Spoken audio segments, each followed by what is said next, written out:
I want to talk a little bit about my process with YouTube and the process with my business. So I just recorded a video called I'm Not the Doer, and it's about two statements. I'm not the doer, and freedom from attachment to the fruits of your actions. And I watched how the calculating, insecure, practical mind, because there's two aspects of it, observed my journey with YouTube when I began posting videos. I had this inspiration to move in that direction. And for a while I was like looking at how many views I got and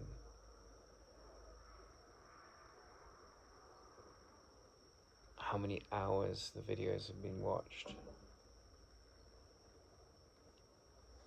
And then, you know, there's that expression, there's two expressions. It's not the destination that counts, it's the journey to the destination. And it's not the destination that counts, it's the company that you take along the way. And they kind of are helpful here because you can kind of tell when people are wanting to sell you things. You know, they knock on your door and they say, oh, I hear you're, you know, doing X, Y, or Z, and I have this service to offer you. And then you may buy into that service or not, and generally the relationship is over if you don't, because that's just the expediency of nature. You know, do you want to eat my eggs, or do you want to, you know, buy my fruit? And that's just practical. But when we take away that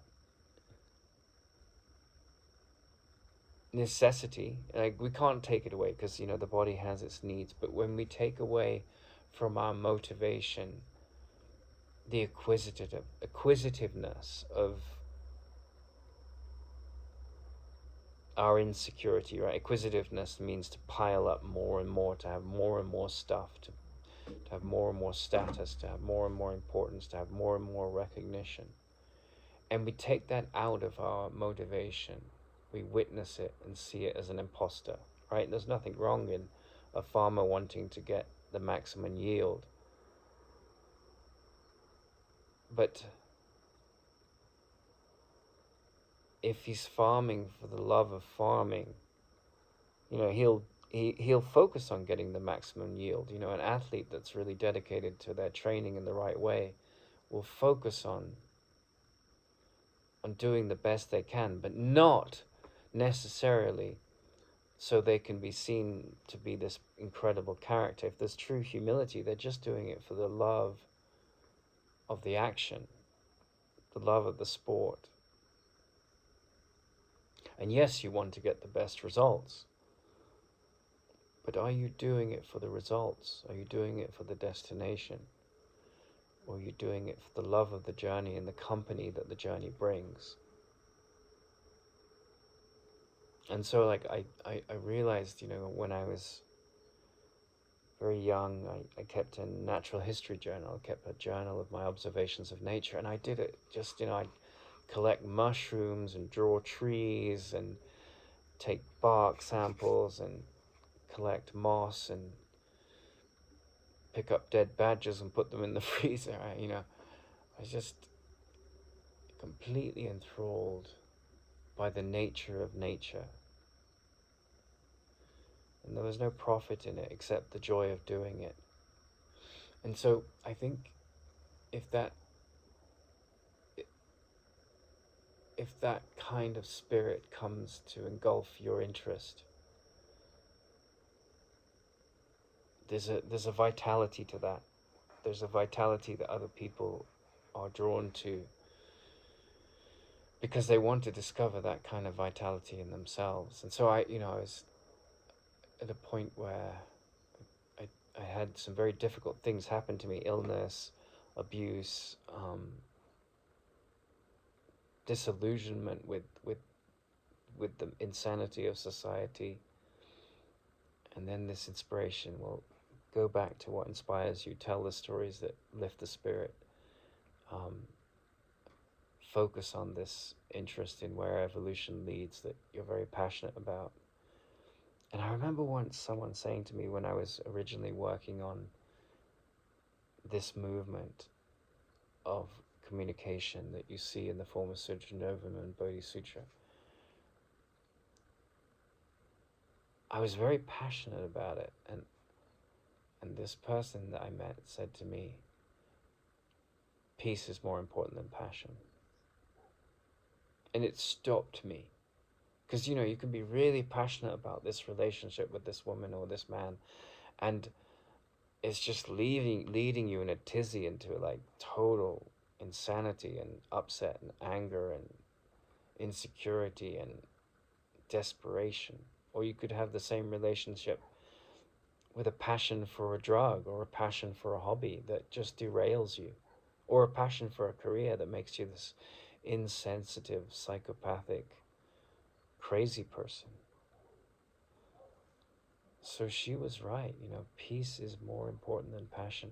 But when you move from the place of peace and you honor your passions and you don't let those passions boil over into something malicious, something toxic to your soul, something self-destructive, then you hear what she said, you know, peace is more important than passion. Meaning if peace comes as your primary focus,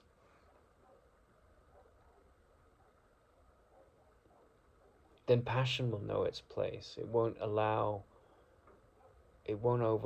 take away your peace.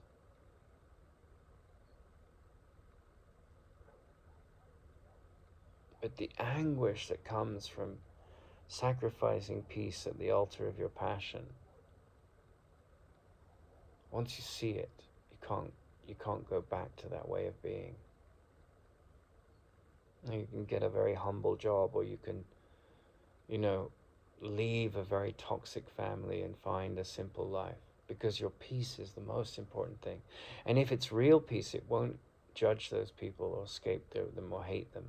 It may have to process very difficult emotions, but it, you know, that's why I'm so passionate about great mythology, right?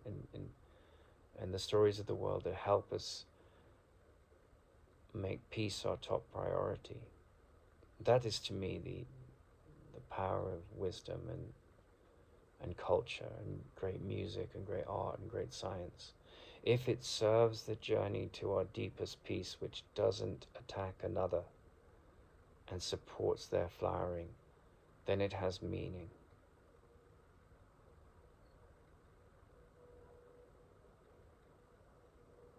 So the life that is grounded in the wisdom that peace is more important than passion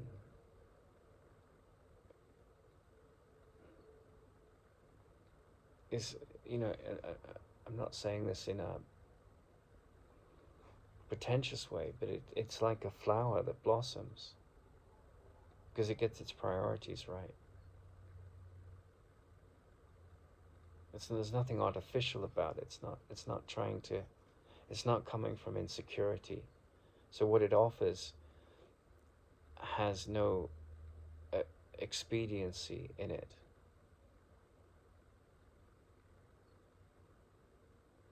And expediency means, like I said earlier, like I value as much, or I value in the senses, in the sense of how much you can give me. Like that's how valuable you are to me. But you know, a flower doesn't bloom and say like, I'll share my perfume with only a select few. You know, the flower blooms, it shares it with whoever is wandering by. And of course, if you're providing services or products, you know, that's a business model, and your time is valuable and so forth. But if you're coming from a place where you're doing something for the destination, for what you get out of it, than the enjoyment of the company that the journey brings you, and the enjoyment of the journey moment to moment, it's lost. If you're a mother and you're pregnant, you're going to go through profound changes in your physiology and your body, caring for that child. And if you're just obliterated by love, you'll enjoy every moment of that pregnancy. So can the mind be directed to live in such a way, where love becomes its calling card? The Indian saint Ramakrishna, he was met one day by a very depressed woman. And she said, I have nothing to live for, and so forth. And so he asked her, who or what do you love? And she said, my nephew or my niece, I forget which. He said, well, there's your God. Love them with all your heart. That's all you have to do. So you find that vitality, you find that love, you find that meaning. And you come from a place of peace, because if you love, then you're peaceful, right? And if you love something or someone, then you're peaceful, because you don't want to show them the lie. You don't want to demonstrate what isn't loving. And so wherever you find your attention, where there's love, then there's vitality. There's no condemnation in love. There's just all-encompassing love. And where there's love, there's peace. Where there's peace, there's love.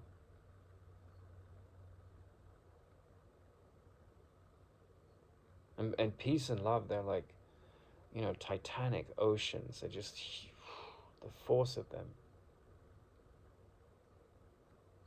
No matter what happened in your life, no matter what pain and victimized stories you have had to handle,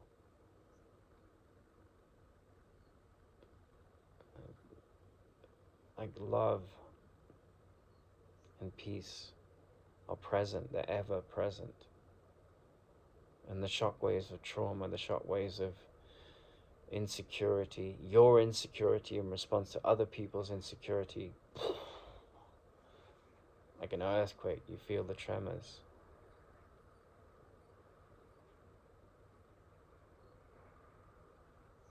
But this thing which is related to peace and love, it's not of the earth. It's not of time and space. It introduces you to who you are.